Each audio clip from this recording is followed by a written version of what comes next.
Bonjour à tous. Oula, c'est très fort. Enchantée. Merci d'être aussi nombreux pour ce sujet ô combien important. On va un peu plus philosopher en douceur sur ce sujet du climat et de l'environnement. On a 45 minutes devant vous, donc j'espère que vous allez prendre du plaisir. En quelques mots, je m'appelle Victoria, j'ai 24 ans et je suis la créatrice du podcast Nouvel Œil. Donc chaque semaine, j'interviewe une personne inspirante sur son parcours de vie pour apporter des prises de recul aux jeunes d'aujourd'hui et aux moins jeunes sur différents sujets de société, pour pousser à la réflexion. Je donne aussi pas mal de conférences dans les écoles et j'ai écrit un livre qui s'appelle « Ce qu'on n'apprend pas à l'école », pour faire un parallèle avec l'école. J'ai notamment reçu Charles Pépin, et Charles Pépin, qui est philosophe, dit « La rencontre n'est pas la fusion, mais bien au contraire l'ouverture à d'autres dimensions que soi ». Alors ces autres dimensions, on les néglige parfois, on les oublie aussi, souvent, trop pris dans nos vies et nos diverses actions face au changement climatique. Pourtant, ça n'est pas une phrase tirée de Google ou Wikipédia, mais la rencontre a ce puissant pouvoir de changer le monde, pour de vrai. Et c'est le sujet de notre table ronde aujourd'hui, que j'ai le plaisir d'animer, et on a le privilège de rencontrer pendant 45 minutes Aurélia et Florian. Donc Aurélia, après 15 ans au sein de l'agence de design Pixelis, tu as créé Émergence pour accompagner les organisations radicalement engagées à incarner leur raison d'être. Et Florian, tu es le fondateur de Inexpédition. Depuis 2015, vous dénichez les idées et les projets en capacité d'avoir un impact positif et à grande échelle. Et vous avez déjà créé 10 000 rencontres transformatrices lors de vos expéditions et vos objectifs. Et votre objectif est d'en générer 100 000 d'ici à 2025 et 1 million d'ici à 2030, rien que ça. Donc tous les deux, vous croyez en la puissance des rencontres. Si vous voulez rajouter un mot pour votre présentation personnelle, sentez-vous libre. Sinon, Florian, je vais directement te poser une question sur en quoi une rencontre, ça peut concrètement changer le monde. Merci Victoria. Alors cette question, elle est plutôt ardue. Peut-être qu'avant de répondre à cette question, je peux déjà vous dire ce qui a changé mon monde. Je crois qu'on avait une seule image pour cette présentation. C'est pas très important si on l'a pas. Vous nous direz. Dans 2 minutes, ça va arriver. Ok. En tout cas, moi, tout ce qui m'habite, en effet, c'est de créer des rencontres qui sont transformatives. Et je me base beaucoup sur le livre d'Emmanuel Carrère, Limonov. Certains l'ont lu ici. Et Limonov, il dit que dans la vie, il y a 10 rencontres. 10 rencontres qui sont transformatives. 10 rencontres qui vous amènent quelque part où vous ne vous y attendiez pas. Et moi, la toute première rencontre que j'ai faite, j'avais à peu près 10 ans et c'est avec une personne qu'on appelait Tonton Jean, affectueusement Tonton Jean, qui va apparaître bientôt à l'image. Et Tonton Jean, donc là on est en centre-Bretagne. J'ai eu la chance de grandir en Bretagne. Et Tonton Jean, lui, c'était toute sa vie, il a été matelassier. Voilà Tonton Jean. Donc voilà le cow-boy breton Tonton Jean. Donc lui, il a été matelassier toute sa vie et à sa retraite, il a décidé de s'occuper des chevaux et des poneys. Et il a récupéré des chevaux et des poneys qui étaient destinés à l'abattoir pour leur redonner une seconde jeunesse. Et à côté de ça, il a créé une association qui s'appelait les Amis de Tonton Jean. Et il faisait venir des handicapés pour faire de l'équithérapie. Et c'était la première fois, moi, que je rencontrais quelqu'un qui faisait plus que les autres pour les autres. Je pense rétrospectivement, parce que je ne comprenais pas ça à cet âge-là, mais je pense rétrospectivement que c'est ça qui m'a amené aussi à vouloir travailler dans l'économie sociale et solidaire, à devenir entrepreneur social aussi assez tôt. Et j'ai eu la chance aussi de rentrer dans des mouvements émergents dans les années 2010-2012, donc il y avait Make Sense, WeShare, Ticket for Change, tous ces mouvements qui étaient en train d'émerger aussi et qui depuis se sont développés de manière fulgurante. Et en 2015, j'ai entrepris un tour d'Europe. Donc j'ai créé un programme avec la Commission européenne qui s'appelait Europe Tomorrow et qui visait à aller cartographier tous les acteurs de changement, toutes les meilleures innovations sociales en Europe. Et donc on est parti pendant 1 an à la rencontre de tous ces projets qui ont un impact à petite ou à très grande échelle. Et on est revenu avec un peu plus de 2500 initiatives. 2500 initiatives de l'échelle associative à l'échelle industrielle sur tous les secteurs de la vie quotidienne. Et suite à ça, donc suite à ce tour d'Europe, on est revenu à Paris, on a fait beaucoup de restitutions, beaucoup de conférences, on a fait beaucoup de consulting pour les entreprises qui nous sponsorisaient aussi, puisqu'on était sponsorisés pour aller faire ce tour d'Europe. Et on a été très frustrés, quand bien même on avait accès aux dirigeants de très haut niveau chez nos sponsors, quand bien même eux adoraient le projet et y croyaient vraiment. D'un point de vue opérationnel, on n'arrivait pas à transformer les business de ces entreprises. Et c'est à ce moment-là que j'ai fait une autre rencontre qui a été transformative pour moi. C'est cette personne juste là. Là, je te fais une transition comme dans du verre. Et je vais aussi prendre la balle en route. Tu parlais de se transformer soi avant d'accueillir les rencontres. Comment on se rencontre soi-même, Aurélia ? Ce que je voudrais dire pour rebondir par rapport à cette rencontre qu'on a eue avec Florian, c'est un mot qui m'anime énormément, c'est celui de la sérendipité. C'est pouvoir en fait aller saisir et accueillir le moment, le hasard qui nous tombe dessus. Et c'est ça en fait les vraies rencontres, les belles rencontres qui changent le monde. Florian, je l'ai rencontré, je lui sous-louais mon appartement. Et en fait, on a partagé ce qui nous animait et il se trouve qu'on a pu croiser nos chemins comme ça. Et c'est pour moi une rencontre, c'est avant tout ça. C'est surtout pas une date bloquée dans un agenda.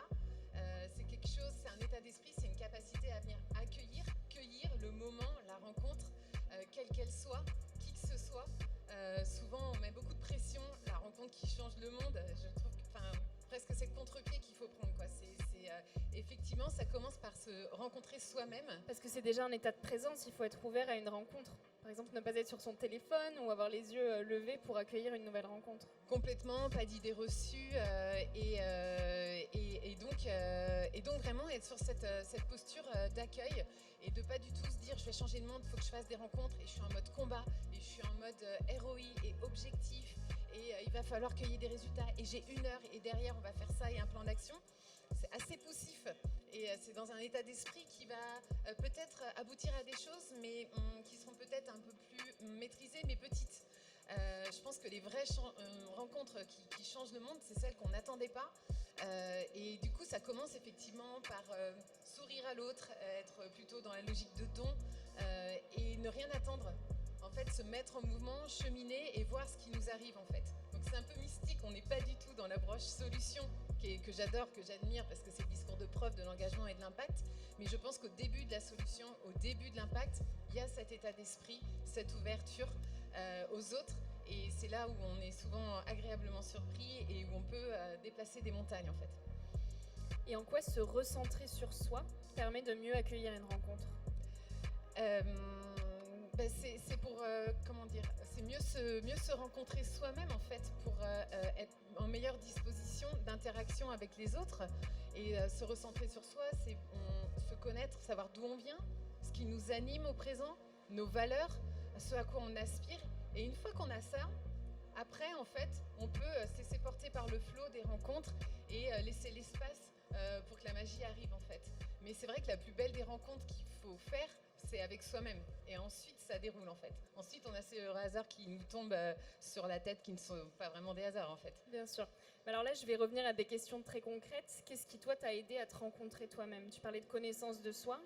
Comment on se connaît soi-même ?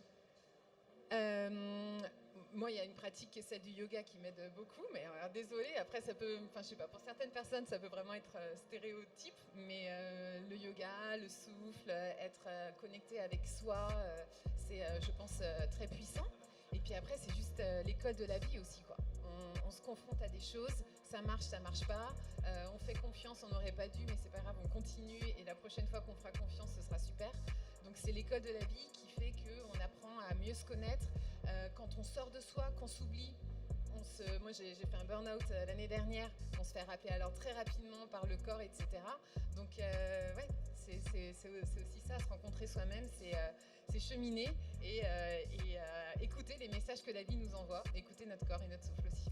Il y a aussi des rencontres qu'on essaie de provoquer pour peut-être combler un vide en soi parce que justement on n'a pas amorcé ce travail personnel et intérieur en amont. Et donc on va tomber dans des rencontres peut-être plus nocives.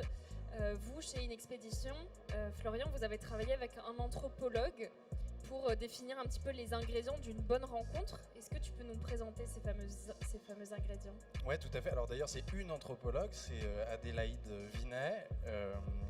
Et oui, peut-être avant de vous... En fait, ce qu'on a fait avec Adélaïde, c'est qu'on a déterminé 10 ingrédients de la recette d'une bonne rencontre et de ce qui fait une bonne rencontre. Et peut-être pour recontextualiser, nous, ce qu'on fait chez Inexpédition, c'est d'organiser des learning expéditions. Donc on a des explorateurs et des reporters qui organisent des expéditions. Et ce qu'on essaie de faire, c'est d'essayer de multiplier justement les hasards dont tu parlais. On essaie de maximiser ces hasards et de faire en sorte qu'il y en ait le plus possible pour qu'à la fin... Provoquer la sérendipité. Provoquer la sérendipité, exactement. Et il y en a qui font des applis de rencontres amoureuses, peut-être que vous en connaissez certaines. Nous, ce qui nous intéresse, ce sont les rencontres professionnelles. Et donc, ce qu'on essaie de faire, c'est de créer des sortes de coups de foudre professionnels. Et ça, pour le coup, le format de la Learning Expedition est bien adapté à ça. La Learning Expedition, pour ceux qui ne connaissent pas, voilà, ce sont des petits voyages où on part 2, 3, 4, 5 jours pour rencontrer des gens qui sont un peu en avance sur leur époque, des projets qui sont aussi en avance. Et donc en effet, tout ça on le fait autour évidemment de l'impact et de la recherche d'impact positif. Donc on va voir tous ces gens qui génèrent un impact positif sur le monde. Et je vais peut-être pas vous faire les 10 ingrédients parce qu'on n'aura pas forcément le temps, mais je vais vous en donner 3 ingrédients et on pourra peut-être parler, pour ceux que ça intéresse, on pourra peut-être parler ensuite, après la table ronde, on pourra peut-être en parler ensemble des autres. La première, c'est ce qu'on appelle la zone proximale de développement.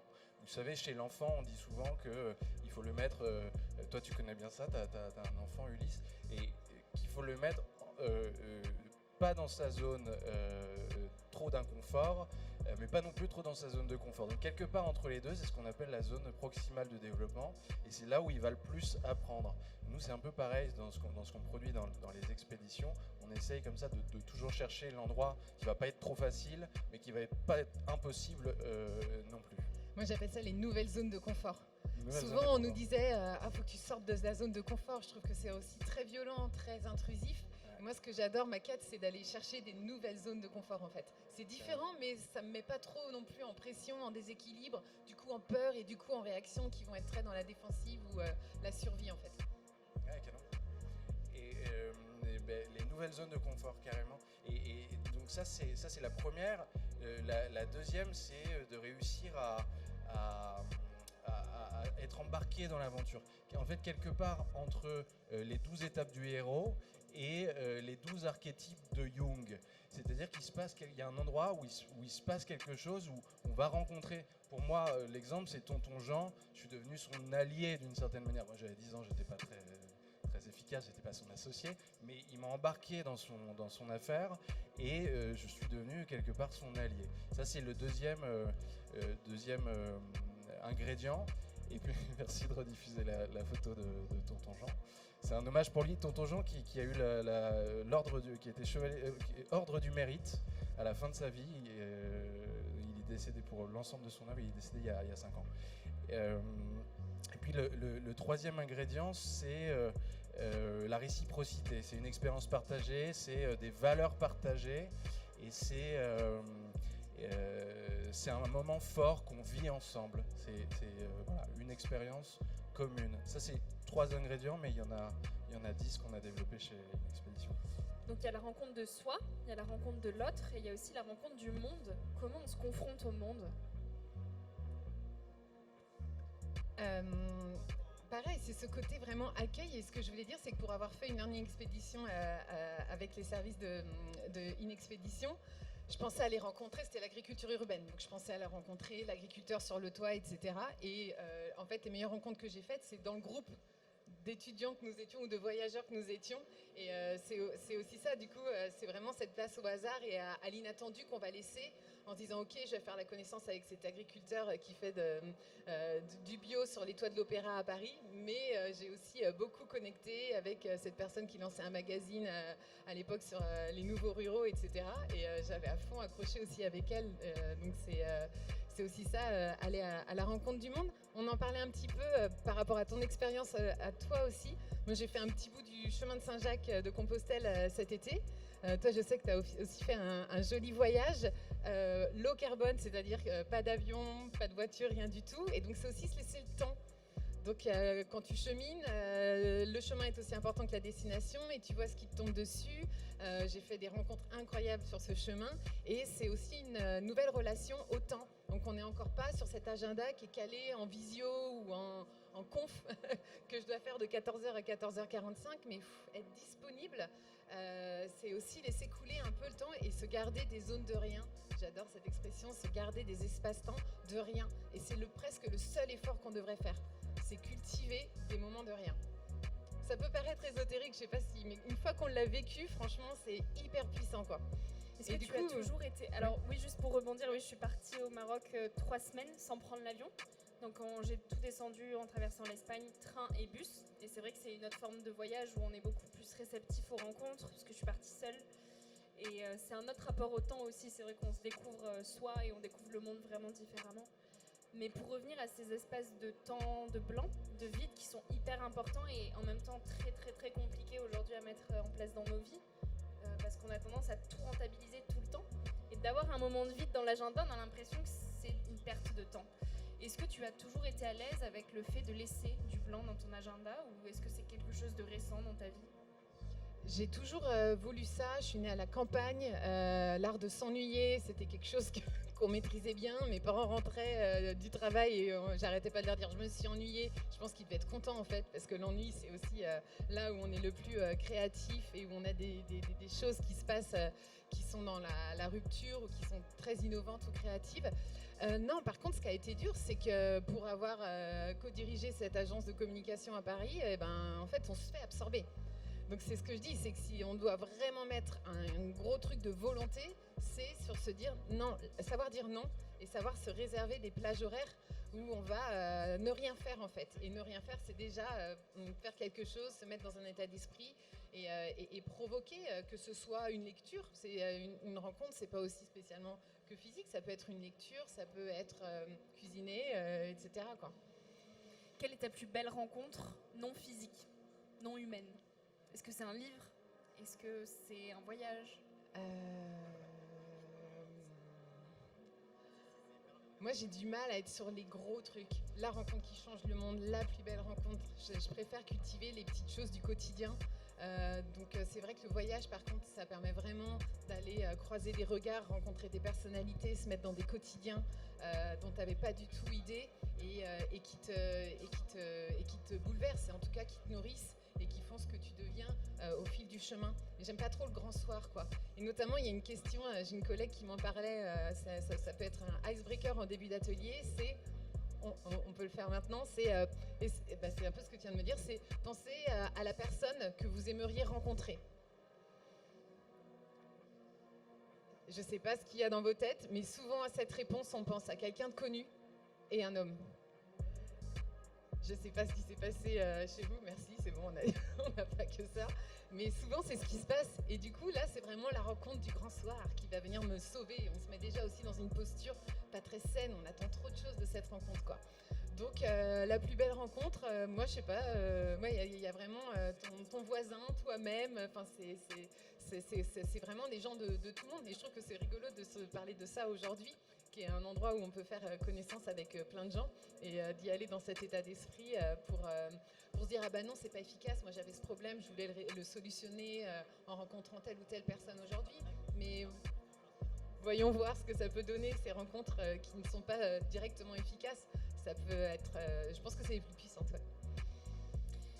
Il y a aussi, à travers les rencontres, en fonction des pays et des cultures, des attentes différentes. Je sais qu'en France, notamment, il y a beaucoup d'attentes par intérêt. Quand on fait une rencontre, on se dit, il faut que je rencontre telle personne pour ce projet professionnel, pour ci, pour ça. Comment on se positionne en état de non-attente pour une rencontre? Je pose la question. C'est une question très très chaude. Ouais. Mais je rebondis au Maroc. C'est vrai que quand je rencontrais ces personnes au Maroc, ils attendaient rien en retour et ils donnaient, partageaient. Et moi, je me sentais presque à culpabiliser de me dire je peux rien leur donner en retour. Après, je me suis dit mais ça c'est mon étiquette française où finalement on est dans l'habitude de quand quelqu'un nous donne, on redonne. Est-ce qu'une rencontre doit forcément être dans les deux sens? J'ai peut-être le temps de laisser réfléchir. Chez Pixelis, c'était une boîte de packaging à la base qui s'est réinventée radicalement jusqu'au modèle économique pendant 15 ans. Et on l'a fait en construisant un écosystème. On s'est dit tout seul, on n'arrivera pas, on va s'ouvrir à des initiatives qui nous inspirent, où il y aura des bonnes pratiques, etc.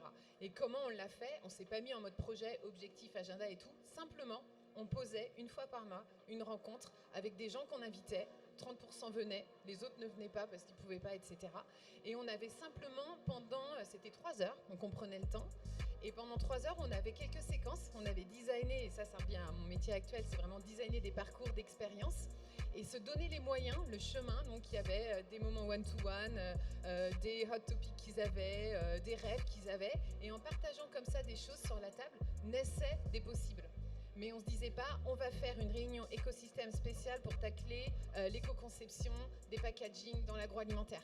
Ça, t'es sec, quoi. T'es là, t'es autour de la table. Alors si, il va sortir des choses, mais ça va pas être très radical.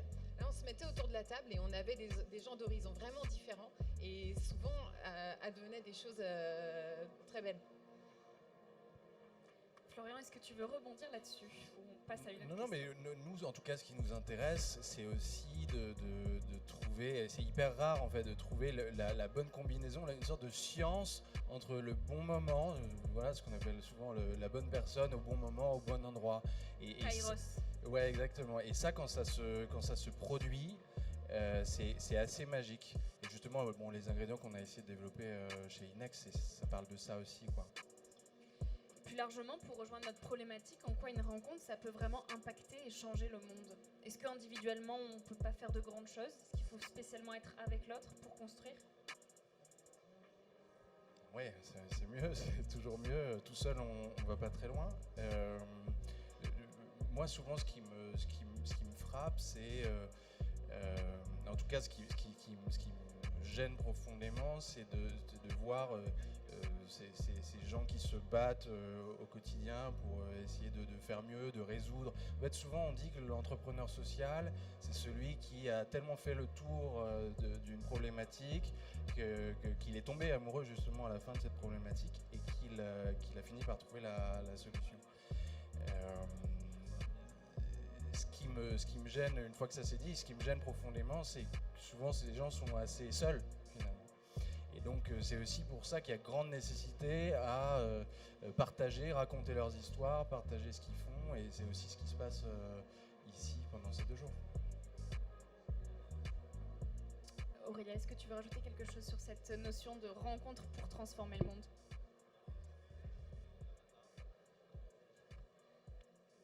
Je trouve que c'est vraiment l'objet du thème de cette table ronde qui est intéressant. C'est moi j'ai étudié développement durable, donc j'avais les définitions, j'avais la théorie, il y avait les textes de loi et tout ça, et ça vient ancrer. Alors changer le monde, qu'est-ce que ça veut dire en termes d'indicateurs, de mesures, de trucs comme ça? Je pense que c'est important, je dénigre pas du tout ça, mais ouais, vraiment changer le monde, ça commence par une hygiène de vie de soi où tu oublies les critères. Les définitions, les réglementations, il doit y avoir une connexion assez profonde, et à partir du moment où il y a cet alignement qui arrive, naturellement, tu vas vouloir respecter l'être humain, tu vas considérer le vivant qui t'entoure. Donc c'est beaucoup moins rationalisé, beaucoup moins dans la quête de performance, et c'est beaucoup plus puissant, je trouve. Pour avoir, pendant 15 années, essayé d'accompagner beaucoup d'entreprises dans la transition, on a beau faire des plans de transformation, des raisons d'être, des sociétés à mission, la certification B Corp que j'adore. Ce qui est important, c'est l'hygiène de chaque individu, en fait, l'hygiène philosophique, intellectuelle de chaque individu. Et c'est pour pour ça que ça va marcher, parce que derrière, il y a les notions de courage, il y a les notions de solidarité. C'est aussi, on ne va pas avoir peur d'aller dans l'interdépendance à la Bicorp et d'aller tacler des solutions ensemble, alors qu'on aurait voulu trouver toute seule pour que ce soit un avantage compétitif. Donc c'est vraiment tout un changement d'état d'esprit dont on a besoin pour être à la hauteur des enjeux de notre époque. Donc en tout cas, c'est clair que pour moi, c'est ensemble, on va plus loin. Est-ce que toi, Florian, tu rejoins Aurélia là-dessus, sur le fait de cultiver des moments à soi, de vide et donc de santé mentale, finalement, c'est un petit peu ça. Est-ce que tu mets des choses en place dans ton quotidien pour te rencontrer toi et t'apaiser sur ces questions-là ? Écoute, en tout cas, moi, ce que je me dis souvent, en fait, je suis quelqu'un plutôt timide à l'origine. Et souvent, je me dis, merde, j'aurais vraiment dû aller lui parler à cette personne. J'ose pas, tu vois. Souvent, j'ai ce truc où j'ose pas. Et je crois qu'on a tous ça. Ce moment où on se dit, j'aurais dû faire ce truc, j'aurais dû aller le voir. Ce projet, il m'intéresse vachement. Pourquoi j'ai pas essayé de connecter, etc. On se dit parfois qu'on est passé à côté de quelque chose ou de quelqu'un, quoi. Et c'est pour ça, moi, j'adore ce que tu disais tout à l'heure, Aurel, sur cette idée. Et c'est aussi pour ça que j'adore ce propos de Limonov qui dit qu'il y a 10 rencontres dans la vie qui sont déterminantes. Parce que dès que le propos est posé, je vois le regard des gens qui se disent « Et moi, c'était qui ? C'était qui ? J'en ai peut-être pas 10, je suis pas à la fin de ma vie, mais c'était qui ces gens-là ?» C'est pour ça que j'adore vraiment ce propos. Et peut-être de se dire... en tout cas, moi, c'est ce que j'essaie de faire grâce à mon métier, qui est finalement qu'une excuse pour rencontrer des gens brillants et des pionniers. C'est d'essayer d'oser et voilà, d'aller leur parler, quoi. Parlez-vous à la fin, d'ailleurs, ça pourrait être pas mal. Je te rejoins sur le fait qu'on a toutes et tous beaucoup de peur, je pense, quand on a envie de lancer un projet ou autre. On va se dire, ouais, non, je suis pas capable, ou syndrome de l'imposteur, etc. Est-ce que c'est pas non plus dangereux ou une bonne excuse de se dire je vais attendre la bonne rencontre et le bon moment pour oser me lancer plutôt que de se dire ok, en fait ça dépend que de moi et aujourd'hui je prends les choses en main de moi-même pour avancer vers ce rêve. Est-ce que ça demande pas du coup de se rencontrer soi-même avant ? C'est sûr que oui, c'est sûr que quand tu es mieux dans tes baskets, quand tu sais ce qui t'anime, forcément c'est plus simple de le partager aussi. On parle beaucoup de mission, on parle beaucoup de raison d'être. Bon, en effet, hein, il y a la raison d'être individuelle aussi, on devrait plus en parler peut-être. Mais les rencontres aident à lever les peurs. Ouais. Oui. Conclusion. Très certainement. Ça nous émancipe, ça nous dépasse, ça crée, ça stimule. C'est les fameuses synergies et c'est intéressant. Et là, pareil, j'ai un objectif, retrouver un job. Ça peut paraître être une montagne, mais par contre, se mettre en mouvement, sortir de chez soi, aller boire un café, rebondir, oser aller voir les gens.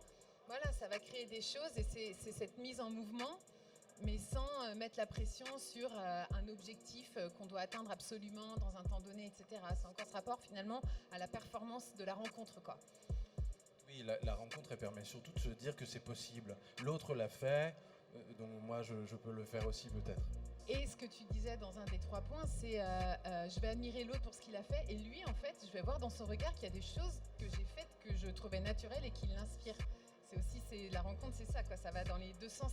C'est pas, on n'est pas dans des jeux de rôle, on change de casquette. C'est quelque chose de très subtil et en tout cas, c'est dans la complémentarité. On se nourrit, ça sert d'exemple aussi. Et on se complète. On va passer aux questions du public. Est-ce qu'il y en a certains et certaines qui ont des questions par rapport à la rencontre avec un grand R ? Oui. Il y a monsieur qui arrive. Merci à tous les 3. Un des sujets sans doute les plus intéressants de cette conférence jusqu'à maintenant, que j'ai entendu, beaucoup plus philosophique, beaucoup plus ancré dans l'humain, et je pense qu'on en a besoin, et notamment derrière les entreprises, il y a des individus. Une question que je voudrais vous poser, plutôt une remarque, c'est le rôle de la nature, parce que je pense qu'aujourd'hui la nature est en danger, nous sommes en danger étant nous-mêmes nature.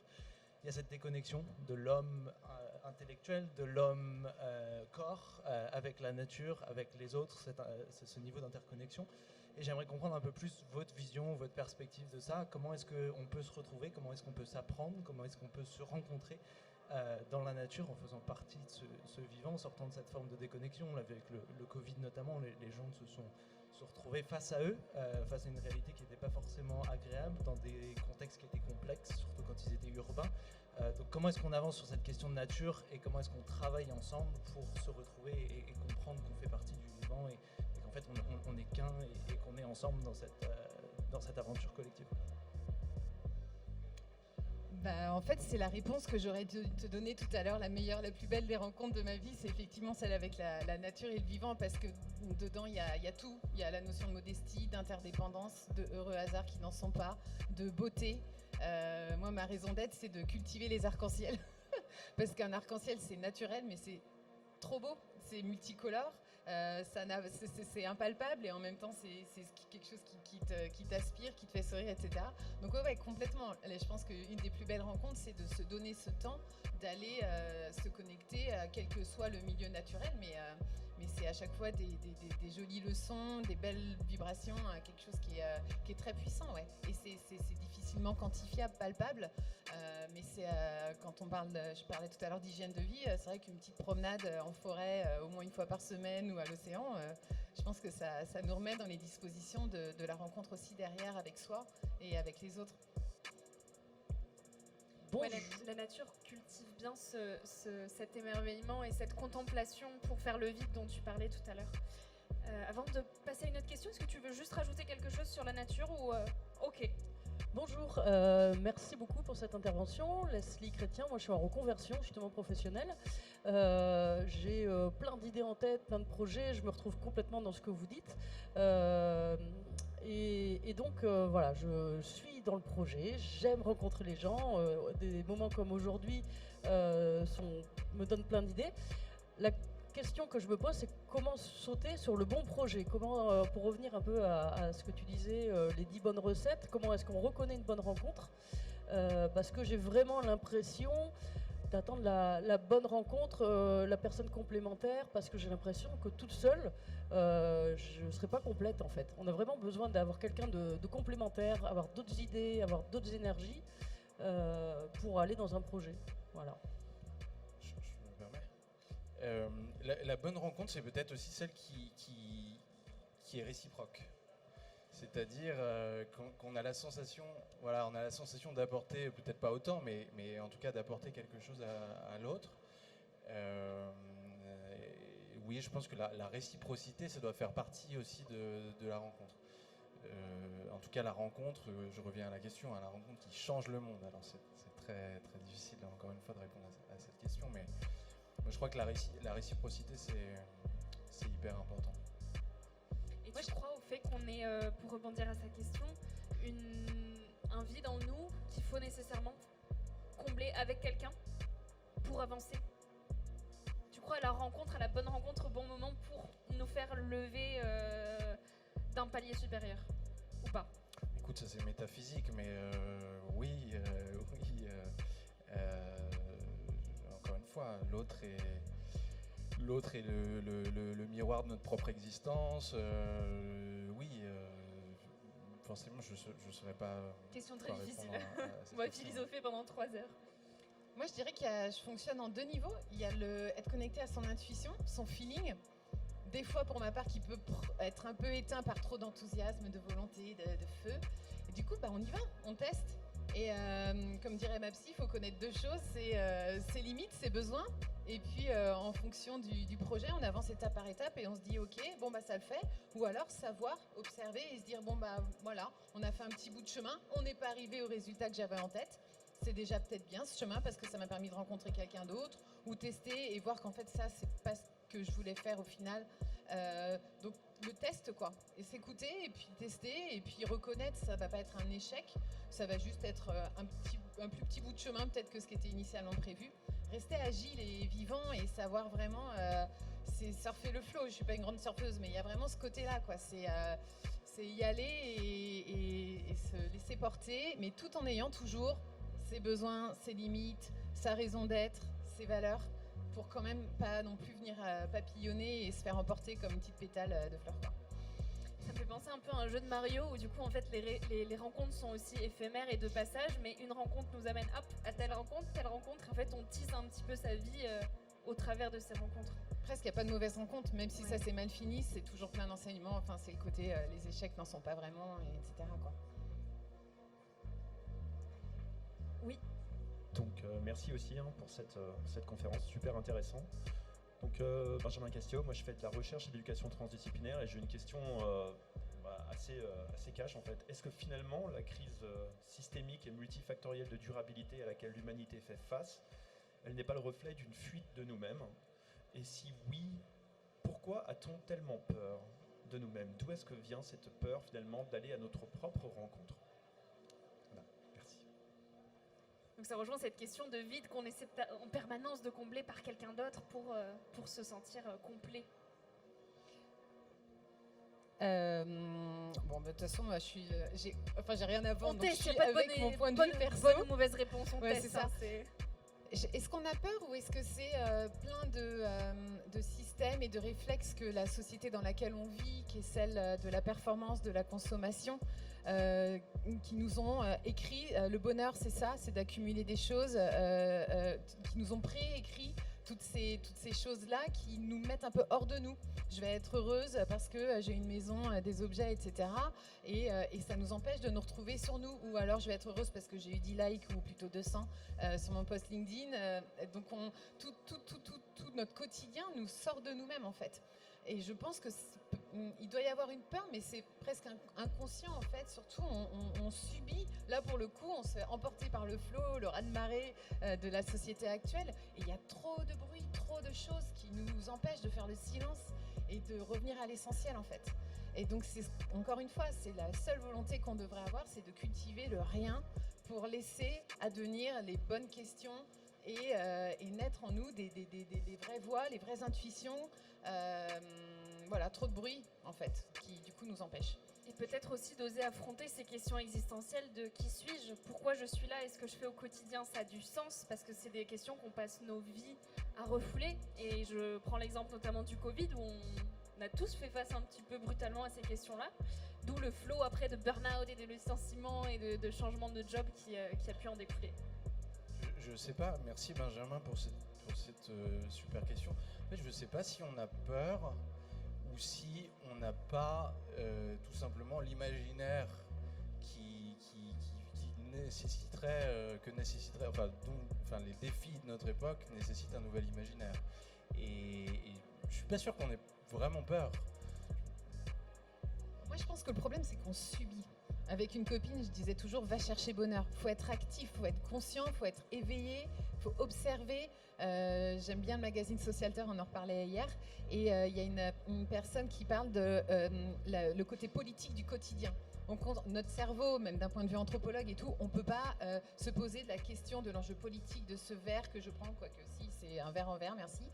Mais on doit faire certaines choses du quotidien par réflexe. Il n'empêche qu'en fait, même si c'est des réflexes et qu'on n'y réfléchit plus, ça emporte tout un modèle de fonctionnement. Et c'est intéressant de se replonger dans son quotidien et de se dire comment je vais venir au Wiz, comment je vais m'habiller, qu'est-ce que je vais manger, quel état d'esprit je vais avoir vis-à-vis de l'altérité. Donc c'est aussi être conscient de son quotidien parce qu'en fait c'est juste l'atterrissage très concret du système économique et politique dans lequel on est, quoi. Donc ne pas subir, rester éveillé. Et quelle est la place du courage au milieu de tout ça? Parce que tu le disais, c'est un problème de fond de société finalement qui nous pousse vers ce toujours plus. Comment on se confronte aux proches, aux parents, à la société de manière générale quand on dit « Oui, mais moi je veux ralentir, moi je veux plus de temps pour moi, peut-être moins de travail ». Ça demande du courage. Moi j'en peux plus des mots. Courage, combat, héroïque. Je trouve que c'est trop des... Je ne suis pas contre les hommes. C'est trop des valeurs masculines, de yang, de feu, de destruction, de pointe. Moi, je veux des ronds, des vases, de la douceur, de l'accueil, du sourire, du don. Mais il faut quand même aller chercher des ressources en soi pour Exactement. oser Mais à partir du moment où avancer à contre-courant, quelque part. Oui, mais pour moi, à partir du moment où tu es centré sur toi, tu n'es même plus en conscience de je vais être à contre-courant ou en chemin de traverse. Je vais juste tracer ma route, en fait. C'est fluide.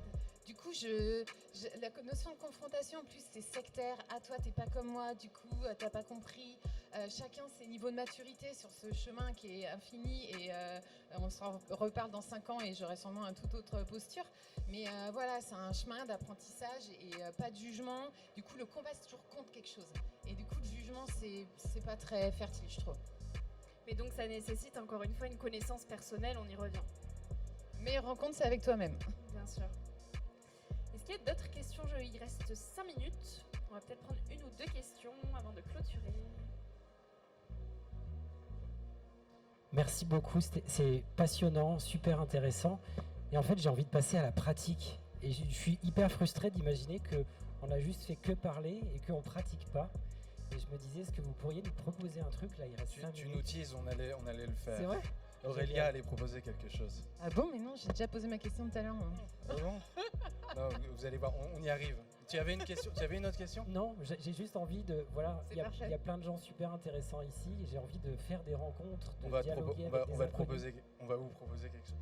Quelqu'un a une dernière question avant ce moment? Une question plus philosophique avant de rentrer dans le concret. Alors, merci déjà. On en a parlé tout à l'heure. Pour la notion d'une bonne rencontre, il faut cette réciprocité. Mais il y a aussi des rencontres où il n'y a pas de réciprocité, qui changent peut-être pas le monde, mais qui changent notre monde. Voilà. Je ne sais pas si vous avez quelque chose à dire à ce sujet. Alors, s'il n'y a pas de réciprocité, il faut au moins comment dire, de l'attention, être au moins pris en compte. Ça, c'est hyper important pour apprendre quelque chose. Voilà ce que je pourrais dire simplement. Être pris en compte, pas simplement pris en top down. On va pouvoir continuer de philosopher autour de ce sujet-là. Je pense qu'on peut avoir 1-2 heures de débat. Il reste 4 minutes, donc on va peut-être passer à l'exercice très pratico-pratique avant de se quitter. J'ai oublié son Florian. J'allais dire Benjamin, du coup je m'emmêle les pinceaux. Je te laisse lancer la petite activité. Tu avais l'air d'avoir une idée assez farfelue à nous proposer. Tout à fait. Pourquoi farfelu? Enfin, je ne sais pas. Allez, propose-nous ce que tu as en tête. Alors, on va tous enlever nos vêtements. Non, non, pas tout de suite. Pas tout de suite. Ouais, il y en a qui sont vraiment motivés, qui veulent le faire. On se détache de notre ego, des codes oui, culturels. C'est ça, allez, hop. on oublie tout ça. Non, on va faire quelque chose de très simple. On va dire bonjour à son voisin de gauche ou non, plutôt de derrière. Je sais pas trop comment on peut faire. En tout cas, quelqu'un qu'on connaît pas. Et on va lui poser une question. Qu'est-ce qu'on lui pose comme question? Je me souviens plus. Tu te souviens On a répété ce matin, mais je me souviens plus. Tu sais, toi? Alors moi, pour le coup, je vais rendre la chose un peu plus farfelue. Ah, Vous allez très vous présenter, demander de vous présenter, mais sans mettre l'étiquette de ce que vous faites et de votre prénom. Ouais, pas le métier. Donc qui vous êtes, mais vous personnellement. Donc je suis avocat, je suis dentiste. Non. En 2 ou 3 adjectifs ou en de belles phrases philosophiques, je vous laisse être créatif. Mais vous présentez d'une manière dont vous n'avez pas l'habitude de vous présenter. On va le faire avec vous, on va vous aider. Merci en tout cas, merci à vous pour ce moment.